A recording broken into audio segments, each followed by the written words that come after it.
Assalamualaikum warahmatullahi wabarakatuh. Selamat pagi untuk adik-adik yang hebat.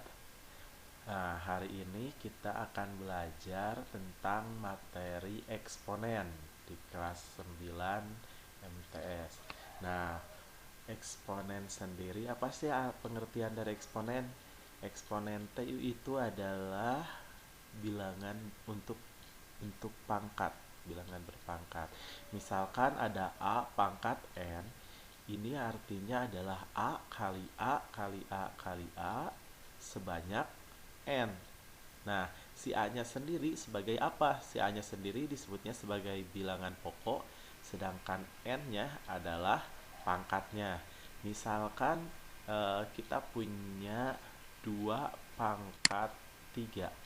Nah, yang disebut bilangan pokoknya adalah angka 2, sedangkan 3 adalah pangkatnya. Cara menghitungnya seperti apa? Cara menghitungnya 2 pangkat 3 itu bukan 2 kali 3, tapi 2 kita kalikan dengan 2, kita kalikan lagi dengan 2. Kenapa ada 3 duanya? Karena pangkatnya pangkat 3. Jadi 2 kali 2 kali 2-nya sebanyak 3 kali. Tinggal kita berhitung. 2 kali 2 4, dikali lagi 2 berarti hasilnya adalah 8. Nah, ini yang disebut dengan eksponen atau bentuk pangkat. Nah, eksponen sendiri dia memiliki sifat-sifat. Sifat yang pertama yang ditunjukkan di sini nih, yang pertama adalah ada perkalian dua buah bilangan berpangkat di mana bilangan pokoknya di sini udah sama, yaitu A. Nah, ternyata kita bisa merubahnya menjadi bilangan pokoknya jadi 1, dan sedangkan pangkatnya ditambahkan. Nah, dari mana sih kenapa muncul sifat ini? Nah, itu yang menjadi pertanyaan. Kita tunjukkan kenapa sifat itu muncul. Misalkan saya punya 2 pangkat 2 dan dikali 2 pangkat 3. Yang ini bilangan pokoknya sudah sama-sama 2 nih. Bilangan pokoknya sama. Nah, apakah kenapa pangkatnya bisa jadi ditambahkan? Berarti hasilnya jadi 2 pangkat 5 ya. Nah, itu yang harus kita tunjukkan. Nah, kita coba hitung dulu. 2 pangkat 2 kita tulisnya kan 2 kali 2. Dikali lagi 2 pangkat 3. 2 pangkat 3 berarti 2 kali 2 kali 2. Nah, kalau kita lihat ini, kalau kita bikin lagi jadi bilangan berpangkat, ini ada 2 kali 2 kali 2 sebanyak berapa kali ini? Sebanyak 5 kali. Berarti kita bisa bikin dia jadi bilangan berpangkat, yaitu 2 pangkat 5.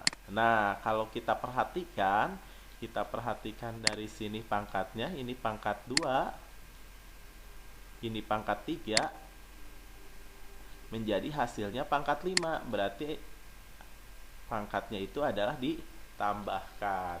Jadi sesuai dengan sifat. Kalau misalkan ada perkalian 2 buah bilangan berpangkat, bilangan pokoknya sudah sama, maka pangkatnya itu ditambahkan. Contohnya seperti apa? Kita kasih contoh nomor 1 di sini misalkan. Nomor 1 ada soal 5 pangkat 7 dikali 5 pangkat 5. Nah, jawabannya berarti tidak usah diuraikan seperti tadi saya menunjukkan.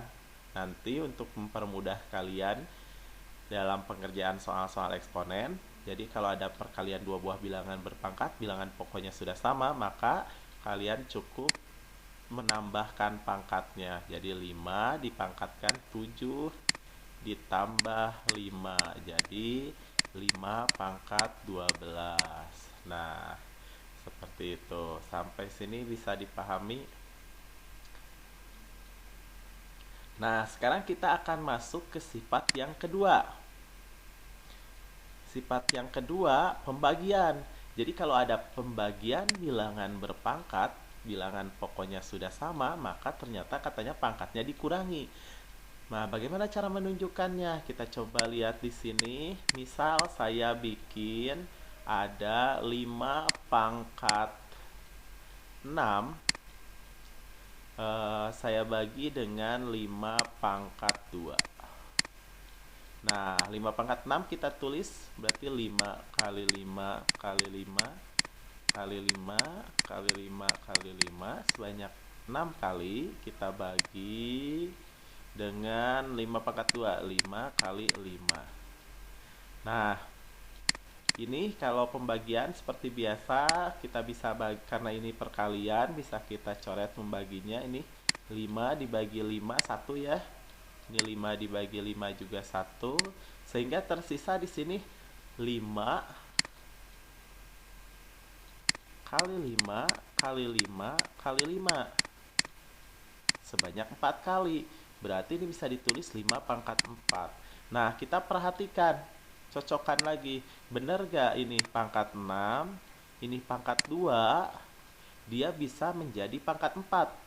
Berarti dari 5 sama 2 ini 6 sama 2 ini berarti pangkatnya dikurangi ya, sehingga dia bisa jadi angka 4. Jadi bisa ditunjukkan ternyata emang benar sesuai sifat kalau ada pembagian dua buah bilangan berpangkat, bilangan pokoknya sudah sama maka pangkatnya dikurangi. Berarti kalau nanti kalian dikasih soal misalkan ada 11 pangkat 8 dibagi 11 pangkat 5, maka kalian cukup hitung 11 pangkat 8, pangkatnya kita kurangi dengan 5, berarti jadi 11 pangkat berapa? 8 kurangi 5, 3. Bagus. Nah, itu untuk sifat yang kedua. Selanjutnya kita akan masuk ke sifat yang ketiga. Sifat yang ketiga itu adalah ada bilangan berpangkat dipangkatkan, maka pangkatnya itu kita kalikan. Nah, misalkan saya bikin di sini ilustrasi yang ketiga. Misalkan saya punya 2 pangkat 3 dipangkatkan lagi 2. Oke.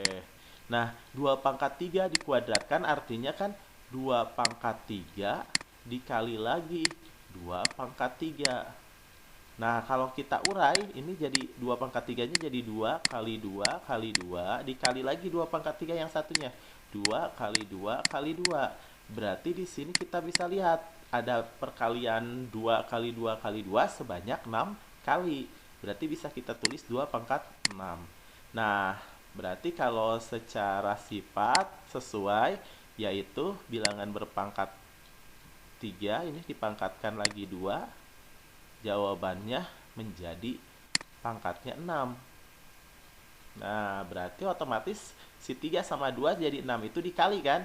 Nah, sesuai berarti dengan sifat yang ada. Jadi, kita misalkan kalian nanti dikasih soal 3 pangkat 8, jangan diurai lagi nanti mah, pakai sifat langsung.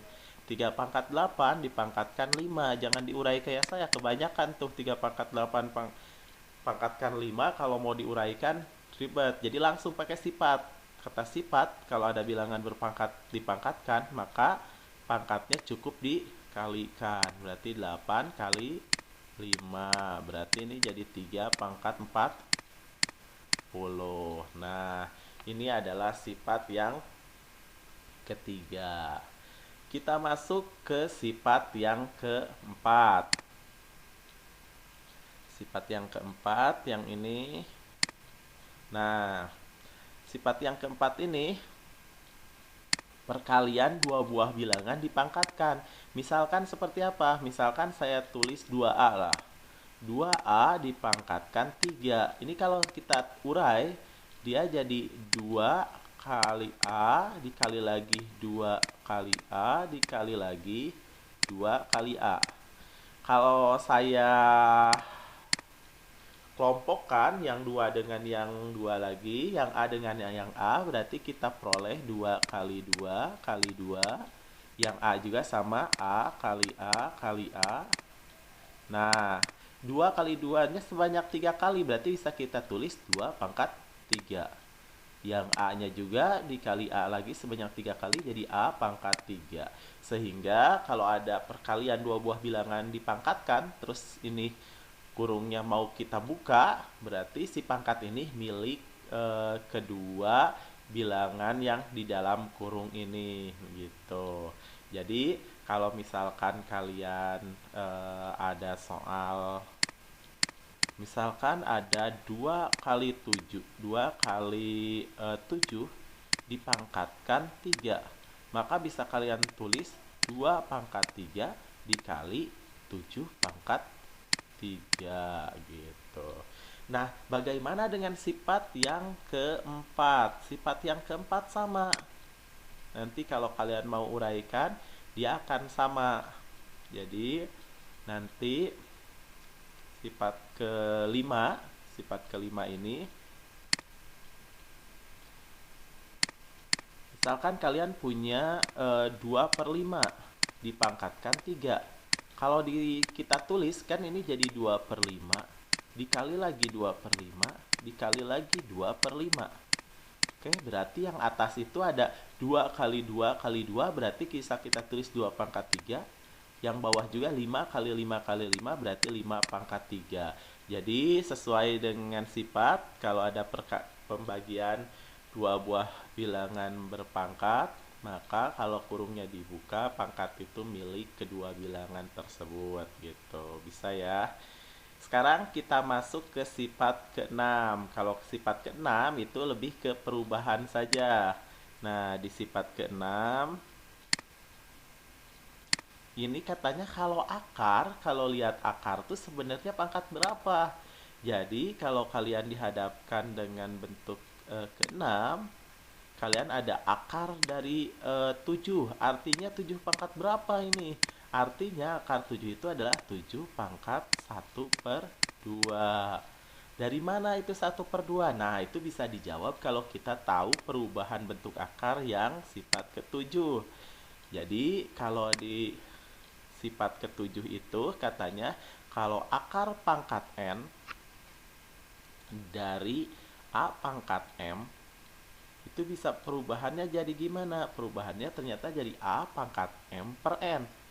Jadi misalkan saya bikin akar pangkat 3 dari 2 pangkat 5. Nah, ini bisa kita tulis adalah 2 pangkat 5/3. Nah, berarti kenapa akar 7 itu 7 pangkat 1/2 padahal gak ada angka 2. Nah, ingat-ingat adik-adik, di sini kalau misalkan ada angka di akar ini, akar pangkat berapa sih yang kalau gak ada angkanya di sini sebenarnya akar pangkat berapa? Nah, di sini tuh sebenarnya akar pangkat 2 gitu. Nah, ini 7 pangkat 1, jadi 7 pangkat 1/2. Itu bentuk perjanjian. Jadi kalau angka 2 tidak dituliskan. Nah, ini kita akan masuk ke sifat yang terakhir. Sifat yang terakhir yaitu merubah pangkat yang asalnya positif menjadi negatif. Bagaimana caranya? Caranya, misalkan nomor 8 saya tulis di sini. Adik punya 2 pangkat 3. Apakah bisa pangkatnya jadi negatif atau pangkatnya bisa berubah jadi positif? Bisa. Jadi pangkat itu bisa berubah dari positif ke negatif atau negatif ke positif asalkan ini 2 pangkat 3 asalnya sebagai pembilang. Nah, di atas 2 pangkat 3 per 1. Nah, kalau dia pangkatnya pengen jadi negatif, adik-adik tinggal pindahkan si 2 pangkat 3 ini menjadi penyebut. Jadi 1/2 pangkat min 3. Begitu juga sebaliknya. Kalau asalnya 2 pangkat min 3, berarti kalau pindah dia jadi penyebut, jadi pangkatnya jadi positif. Kalau dari penyebut jadi pembilang juga sama gitu. Nah, itulah sifat-sifat eksponen yang harus adik-adik pahami, yang nanti kalau disajikan bentuk soal seperti yang di tengah ini, adik-adik tinggal gunakan sifat-sifatnya. Baik, mudah-mudahan materi kali ini bisa dipahami.